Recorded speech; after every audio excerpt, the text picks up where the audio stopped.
రంగురంగుల రగ్గులు, చలికాలంతో స్వెటర్లకు యమగిరాకీ. పూర్తి వివరాలకు చదవండి రేపటి Sakshi Hyderabad edition. Bigg Boss Telugu 8వ సీజన్ ఆఖరి దశకు వచ్చేసింది. అలాగే బిగ్ బాస్ ప్రోగ్రామ్ లో కంటెంట్ కూడా బాగా తగ్గిందనే విషయం ఈ వారం బాగా కొట్టొచ్చినట్టుగా కనబడింది.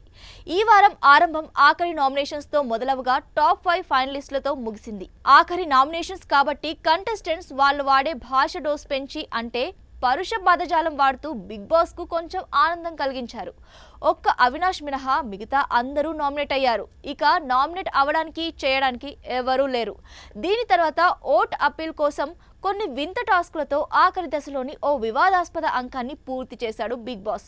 హౌస్ లో ఉన్న కంటెస్టెంట్స్ దగ్గర ఇంకా కంటెంట్ రాదు అనుకున్నాడో ఏమో బయట నుండి పర్ఫార్మర్స్ ని తెప్పించి అటు కంటెస్టెంట్స్ ను ఇటు ఆడియన్స్ ను మెప్పించడానికి ప్రయత్నించాడు. కంటెంట్ లేక ఫుల్ కవరేజ్ కోసం వీకెండ్ లో ఓ ఓవర్ యాక్షన్ టాస్కుల్ని చేయించి బిగ్ బాస్ హద్దు మీరినట్టు అనిపించింది. ఇందులో భాగంగా డాన్స్ టాస్కులతో మన సంస్కృతికి మణిహారమైన సాగర సంగమం చిత్రంలోని తకిట తదిమి సాంగ్ ను అసభ్యకరమైన పోల్ డాన్స్ రూపాన వికృత భంగిమలతో నాట్యం చేయించడం ఒకటైతే, ఊ అంటావా మామ ఊహు అంటావా అనే ఐటమ్ సాంగ్ కు భారతీయ సంప్రదాయ నృత్య రూపకాలైన కూచిపూడి, భరతనాట్యాలతో డాన్స్ చేయించి వికృత ఆనందం పొందాడు. కంటెంట్ కోసం వినూత్నంగా విభిన్నంగా ఆలోచించి ఆచరించడం మంచిదే, కానీ భావ దారిద్ర్యంతో ఇలాంటి విపరీతమైన వింత పోకడలతో వినోదాన్ని పంచడం ఎంతవరకు సబబు అని జనం ప్రశ్నిస్తున్నారు. డబ్బు కోసం మన సంస్కృతిని మనమే కించపరుచుకునేలా దిగజారాలా అని మండిపడుతున్నారు.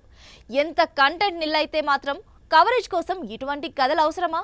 ఇంకో వారం ఇంకెలాంటి విడ్డూరాలు చూడాల్సి వస్తుందో చూడాలి మరి.